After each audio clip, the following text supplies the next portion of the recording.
ಎಲ್ರಿಗೂ ನಮಸ್ಕಾರ. ಜೇಸ್ ಕಿಚನ್ಗೆ ಸ್ವಾಗತ. ಇವತ್ತಿನ ರೆಸಿಪಿ ಮುಲ್ಲಂಗಿ ಚಟ್ನಿ. ಒಲೆ ಹಚ್ಚಿ ಪಾತ್ರೆ ಇಟ್ಕೊಂಡಿದ್ದೀನಿ. ಇದಕ್ಕೆ ಒಂದು 2 ಟೇಬಲ್ ಸ್ಪೂನ್ ಆಯಿಲ್ ಹಾಕ್ತಾ ಇದ್ದೀನಿ. ಅರ್ಧ ಸ್ಪೂನ್ ಸಾಸಿವೆ ಹಾಕ್ತಾ ಇದ್ದೀನಿ.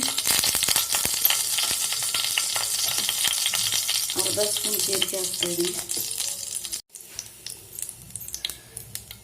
ತುರಿದ ಮುಲ್ಲಂಗಿ ಹಾಕ್ತಾ ಇದ್ದೀನಿ. 1/4 kg ಅಷ್ಟಿದೆ ಇದು. 1/4 kg ಮುಲ್ಲಂಗಿ ಹಾಕ್ತಾ ಇದ್ದೀನಿ. ತುರ್ಕೊಂಡಿದ್ದೀನಿ ಇದನ್ನು.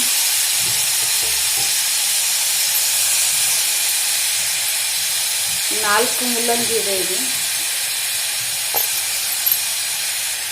4 ಹಸಿಮೆಣಸು ಹಾಕ್ತಾ ಇದ್ದೀನಿ. 4 ಇದೆ.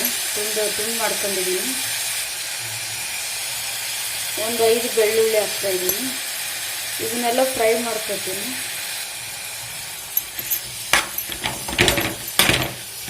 ಇದು ಎಣ್ಣೆಲಿ ಇದನ್ನು ಫ್ರೈ ಮಾಡ್ಕೊಂಡು ಸ್ವಲ್ಪ ಬೇಯಿಸ್ಕೋಬೇಕು. ಬೇಯಬೇಕಿದೆ ಎಣ್ಣೆಯಲ್ಲಿ. ಇದು ಬೆಂದಿದೆ. ಇವಾಗ ಗ್ಯಾಸ್ ಆಫ್ ಮಾಡ್ತೀನಿ.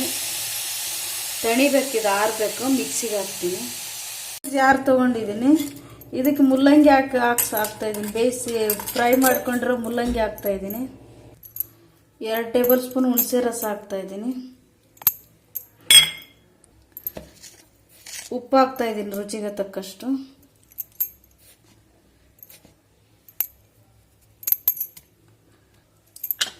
ಈಗ ಮಿಕ್ಸಿಗೆ ಹಾಕೊಂಡ್ಬರ್ತೀನಿ. ಒಲೆ ಹಚ್ಚಿ ಪಾತ್ರೆ ಇಟ್ಕೊಂಡಿದ್ದೀನಿ. ಇದಕ್ಕೊಂದು 2 ಟೇಬಲ್ ಸ್ಪೂನ್ ಆಯಿಲ್ ಹಾಕ್ತಾಯಿದ್ದೀನಿ. 1 ಸ್ಪೂನ್ ಕಡಲೆಬೇಳೆ,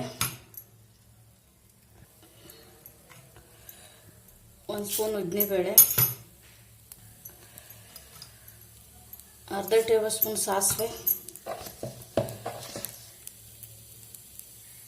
ಅರ್ಧ ಟೇಬಲ್ ಸ್ಪೂನ್ ಜೀರಿಗೆ ಹಾಕ್ತಾಯಿದ್ದೀನಿ. ಒಣಮೆಣಸು,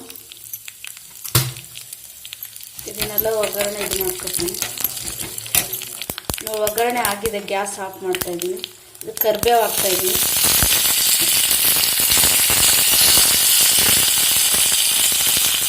ಮಿಕ್ಸಿಗೆ ಹಾಕಿ ಒಂದು ಬೌಲಿಗೆ ತೆಕ್ಕೊಂಡಿದ್ದೀನಿ. ಇದಕ್ಕೆ ಒಗ್ಗರಣೆ ಹಾಕ್ತಾಯಿದ್ದೀನಿ.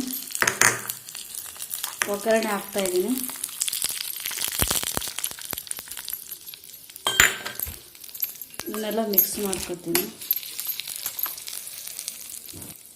ಪ್ಲೀಸ್ ನನ್ನ ಚಾನಲ್ ಯಾರು ಸಬ್ಸ್ಕ್ರೈಬ್ ಮಾಡದೆ ನೋಡ್ತಾ ಇದ್ದರೆ ಪ್ಲೀಸ್ ಸಬ್ಸ್ಕ್ರೈಬ್ ಮಾಡಿ. ಪ್ಲೀಸ್ ಲೈಕ್ ಮಾಡಿ, ಶೇರ್ ಮಾಡಿ, ಸಬ್ಸ್ಕ್ರೈಬ್ ಮಾಡಿ. Thank you for watching.